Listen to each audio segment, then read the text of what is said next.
All right, guys, welcome back to the Church Debater and Preacher Mike.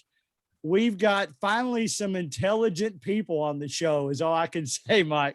We have got Lainey and we have got Wesley, and you've already answered some of their questions before. So now we got them live. So it's no telling what'll happen. This might be so interesting. We'll have to break it up in 4 or 5 episodes. You just never know. This could be very fascinating. How you doing, guys? Well, I think I'm doing good. Oh, but you don't know for sure. I mean, you never know when you have cancer until you get diagnosed. Okay. That's weird. I'm just impressed you're using metaphor. Me and Mike will have to look that up to see what that means after the show. All right, Mike, do you have any words of advice for them before we just let them start peppering you with questions? Well, my first thing is to ask one simple question, because this is very nerve-wracking to me. Okay. Are they going to ask their own questions, or did they get them from Granddad? Because that would concern me.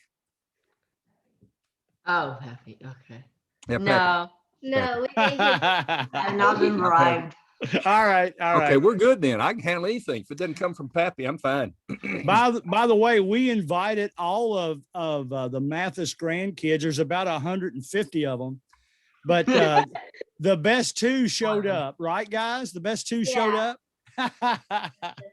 All right, go ahead. Either one of you, if you have a question, go ahead and ask it. Well, okay, this is completely unrelated to the demon thing. The demon thing, okay. The demon thing. Unrelated. All right. We got a couple of different episodes out of that question, by the way. You ready? Yep. Go for it. If God knows the future, then is our fate already sealed? That's actually not only a great question, but it is a question that I've been dealing with for a long time. Different people have been asking, and the way I think that you have to understand it is to say, if God knows everything, then he knows the future. But does his knowledge of the future mean that he plans the future? Now, what's interesting is, if he plans the future, then he's taken away everybody's free choice. And if he takes away free choice, then how can Scripture say, 2 Peter 3 and verse 9, God does not want anyone to perish? Well, if he doesn't want anybody to be lost, that means they all have free will to be saved. So my position is that God knows the future, but he doesn't cause the future. Now, here's how I would like to give an illustration. Remember this, any illustration is not perfect. There are parts of the illustration that don't fit, but here's my best one. Let's imagine that there's this big maze, like a corn maze, and you're in it. And you're trying to find your way through it, right? But then imagine that I'm up on a high tower looking down on top of the maze. And I can see that if you go this way and this way and this way, you'll get out. Did I cause you to get out? Or did I just see the way that you were going to go to get out? Well, it's all your choice. And so I think that's the way it is. God is looking at things above us. He sees where we're headed, but we're down here and we're trying to get through it. So that's the way I look at it. Now, what do you think about that, Wesley? Does that work? Well, yes, but okay.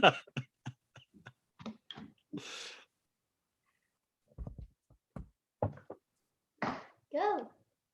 Yeah. He's thinking of what comes after the contraction. I do know that was a contraction, not contract. Is that contraction? No. What is it? What's It's a transitional word. transition? Oh, here, I got it. Sorry. Yes. Am I interjecting? Interrupting. No, you go ahead, Wesley. You're You more take off. important than what we have Yeah. to say anyway. This is all about you. So here's how I think of it. Mm-hmm. God already knows what you're gonna do. Okay. Yeah, think of it like a jail cell that's so big you don't even know you're in it. Ooh. That's interesting. Now, we're all bound in time, aren't we? We all live in a box called time. God lives outside the box of time. He's in eternity. There is no time in eternity. So your illustration works. We are confined to the prison of time. You're exactly right. And God, his whole plan is to allow us the opportunity to be released from the prison of time to go into eternity and live forever in an eternal state, not in time. That's very good, Wesley. I like that. So that means that literally everyone could be. Mhm. Everyone is in prison. That's right. We're all imprisoned in time. So we have to live in time. You're exactly right. That's cool. By the way, Yeah. Lainey, is that you in that picture over your shoulder? Yeah. That's a nice picture. That's a It is. nice picture. Lainey, do you have any questions you want to ask? Yeah. So Okay. my question, well, here's a story. So I was invited into the beta club at school, Nice. and it's like the club. where- Smart. Just say smart people. Spoiler It's for alert, smart she got to people. be the president. Okay. So anyways, I was running for president of it, and I got elected president. Cool. And so I was wondering, is there any like specific text in the Bible that talks about being a leader?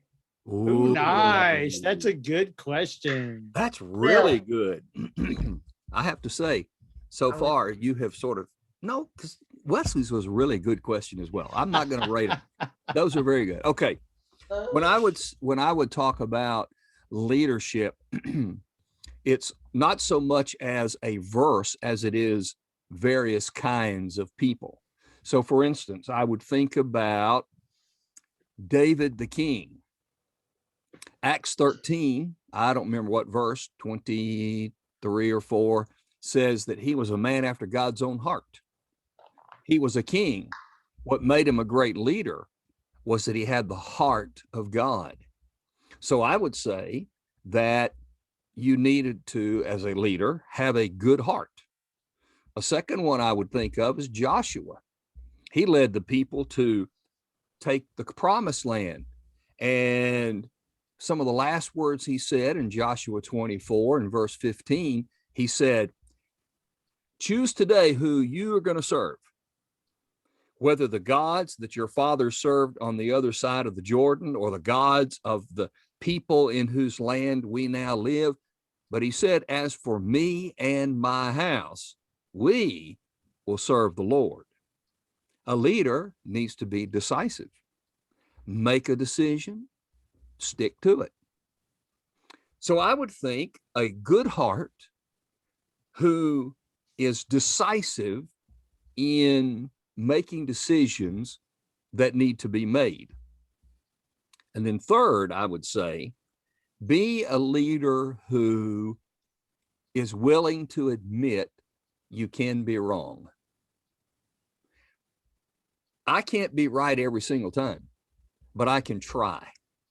And Paul reminded us that the things that I do, I don't want to do sometimes, and the things I don't want to do, that's what I do, Romans chapter 7. So if you have a good heart and you're able to make decisions and then recognize that they could be wrong and you'll be willing to listen to somebody else, I think those three qualities will really help make a good leader. And that's an excellent question. It is. How many members do you think will be in that club, Lainey? Maybe around 20. Around 20. You know how many different opinions you're going to have? 20. Yeah.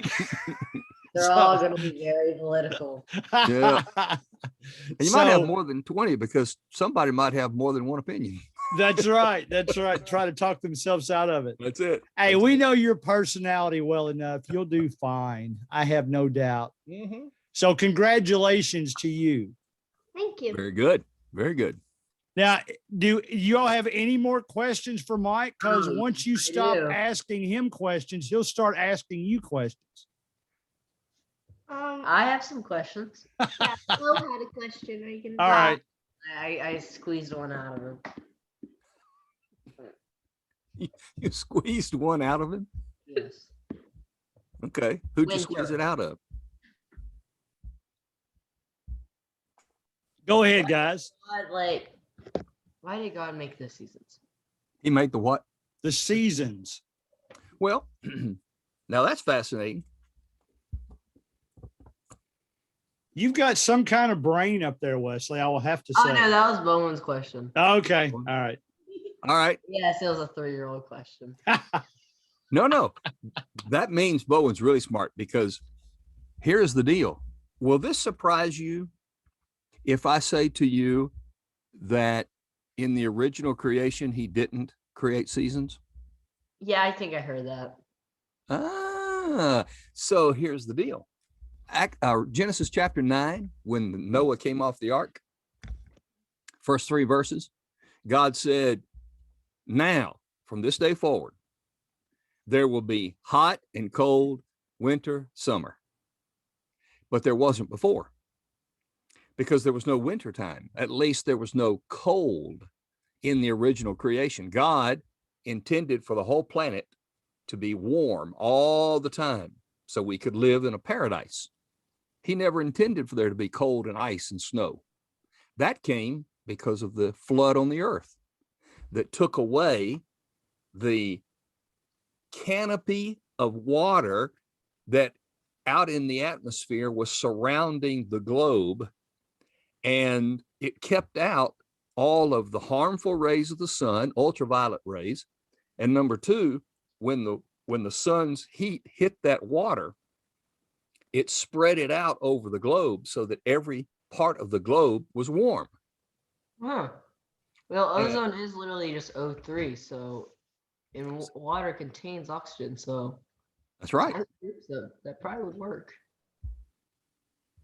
There we go. We now have it. So there is We no now have it UV. verified by Wesley. Yes. But Yes, see, I like that's that how too. Well, that's how it worked. And so God intended for this to be a paradise with no extreme cold, and the flood took away what kept everything warm. Because if you remember when the flood happened in Genesis 7, the Bible says that God brought the water down from above, and he also broke up the water that was underneath. So when he broke up that water, that's what created earthquakes. The fissures of the earth are the places where the water came from inside the earth. The canopy of water that was surrounding it, called the firmament, it fell down. Now there's more water on the planet than there was when God created it. The water to land mass, more water to land now than what God created originally. So that's an excellent question from Bowen.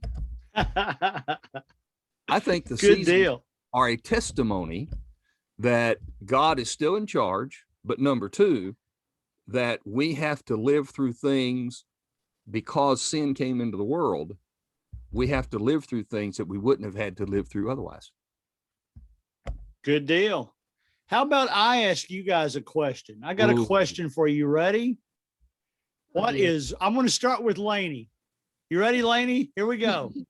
What is one question that you would like to ask God? Oh, I don't know. Well, since we talked about him knowing the future, then I'd ask him about my future. Oh, that's good. That's a good answer. Very good. We would all like to know our future. That's really good. Yeah, that's good answer. What about you, Wesley? Oh, I'm asked the same question. Why not? Well, I kind of want to give the same answer too. That's But okay. You can do that. See, you brought it up. So the whole idea of knowing the future. Now, Wait. So you can ask God the church debater level questions. Okay. Well, I haven't listened to all of them. So first, I would listen to all of them, and the one I disagree with the most, I'm gonna ask God. If you're wrong, I'm just gonna laugh. and here's what I I'm that want to kind of know. evil person. That I'm going to give you an assignment to listen to all of them, Oh, no. and tell me the one you disagree with. And let's talk about it sometime. When's the due date? I'll leave it open-ended. Just look on your Google Classroom. It'll be there in the morning. Oh no. It won't come from me, I can tell you that. That's good. That's good. That's good. Mike, you ask them a question now. You got a question for them? Oh, I could definitely ask a question. What do you think kids your age need the most that they don't have now?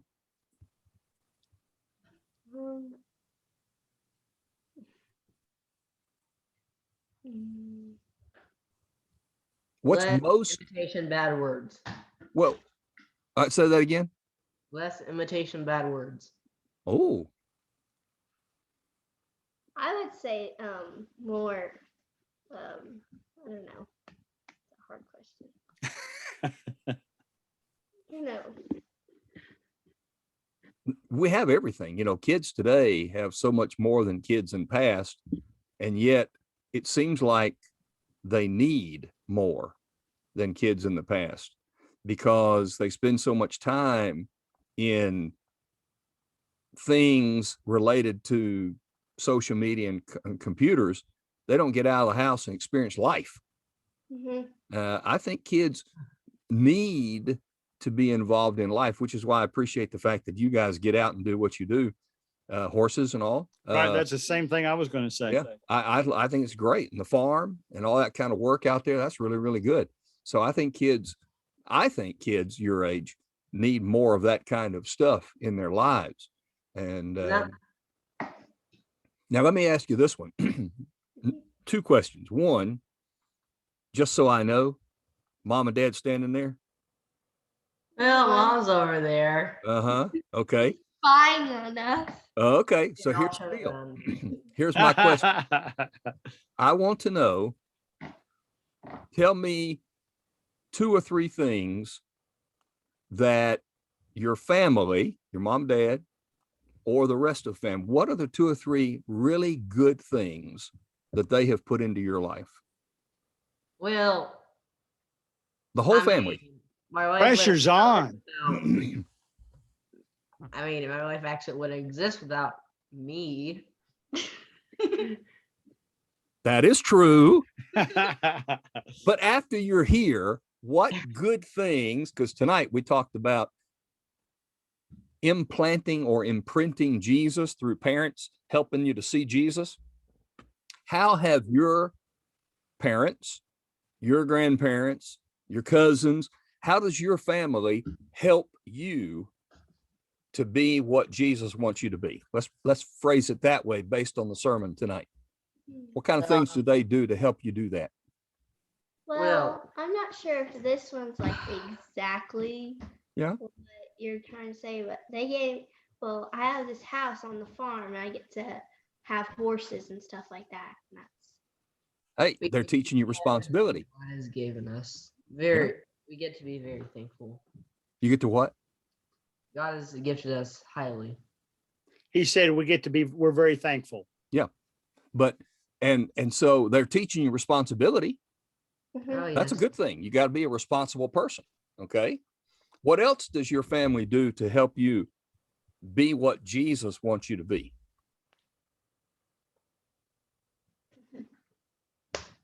I mean, there's an obvious one, taking us to church. Well, sure. Getting you involved in the church. That's exactly right. How do you think that most or not most of your friends go to church? I say most for me, except they don't have good. religion, but they say This is going to be a little bit offensive, They're all Baptist. Okay. So But they're yes, part, but actually no, but actually yes. but so That's not offensive. no, they've been given the religious side of life. Not all kids get that.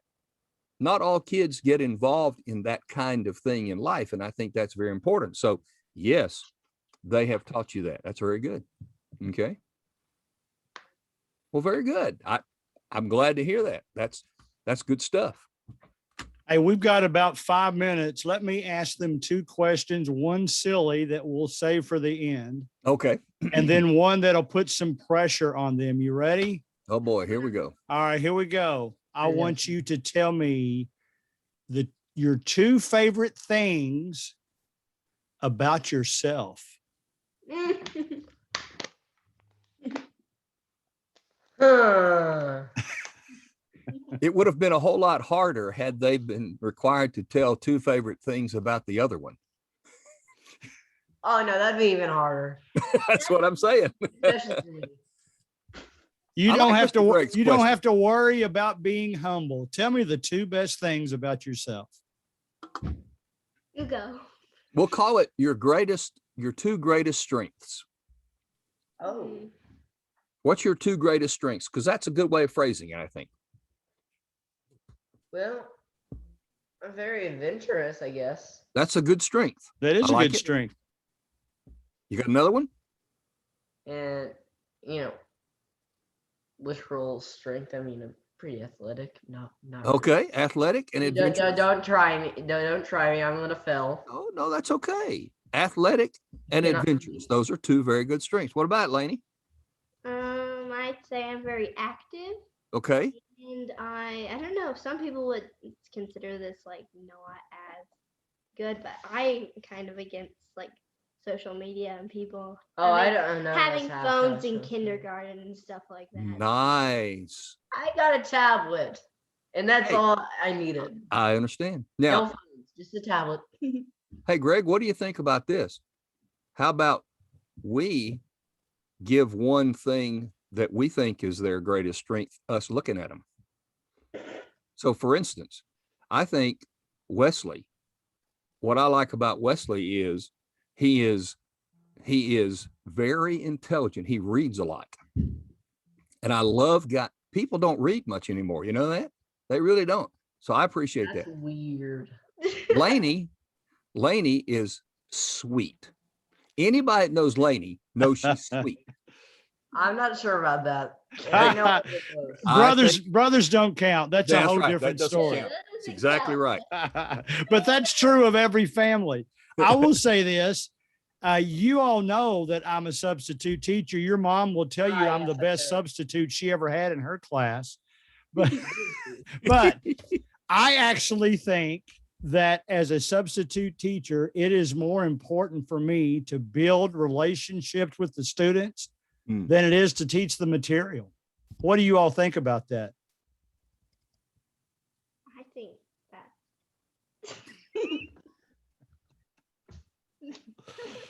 What? Talking to 2 kids that never got below an A in their life. And I'm asking them that question. And they didn't Okay. even get it. They didn't even get it. No, they didn't even get it. Incorrect, because he gets I get bad average grades. grades. No, I don't get bad grades. That's all. We don't need to know your grades. We don't need to know your grades. All right, last question. Here we go. First of all, how many different types of animals do you all have in all the surrounding property? Is it mainly just horses, and you got a whole bunch of other stuff? Okay. No, I want to. No, I do it. I'm the fauna expert. No. Okay. No, you're not allowed to. No. Okay. We have cows. We have. Take one. quite some Take wildlife turns. coming from the foresty-ish. You So can we take have- turns. You have So I we was gonna have say- foxes, coyotes, squirrels. Are the coyotes wild, or are you raising coyotes? Oh yes, we have a pair of geese. Oh yeah. Yeah, we have a pair of geese. All right, here's the real question. You know, God could have created any animal that he wanted to. So if you could create a new animal out of any 2 other animals, what would it be? Oh, Depends on what you mean, dead or alive. I think I know what Lainey would enjoy. A flying horse. Oh dear, Pegasus. I was gonna say a dog and a horse mixed together. A No, dog and a no, horse. No. Because those are my two favorite animals. So No, but like, no, it wouldn't work. So then you I'm would not- have a super favorite animal. What about you, Wes? What do you think? Ugh. Oh, this is a hard one. He's really putting a lot of thought to this. You can tell. or going poop. No, I'm not constipated. That might be the most entertaining thing said the whole show.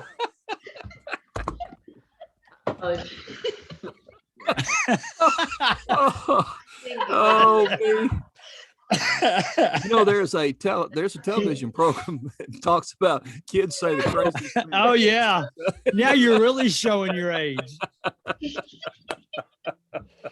All right, guys, we got about 2 minutes. Say something very highly intelligent to close us out. That's usually what I let Mike do, but you guys are smarter than him. So say something smart to close us out here.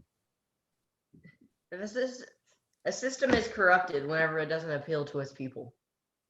Ooh, that's interesting. Example, the United States government. Well, it's isn't it? Politics. Interesting. Oh yeah, sorry, you probably just lost a couple of viewers there. No, that kind of comment will actually gain viewers because they want to see what's coming next. That's really good, Wesley.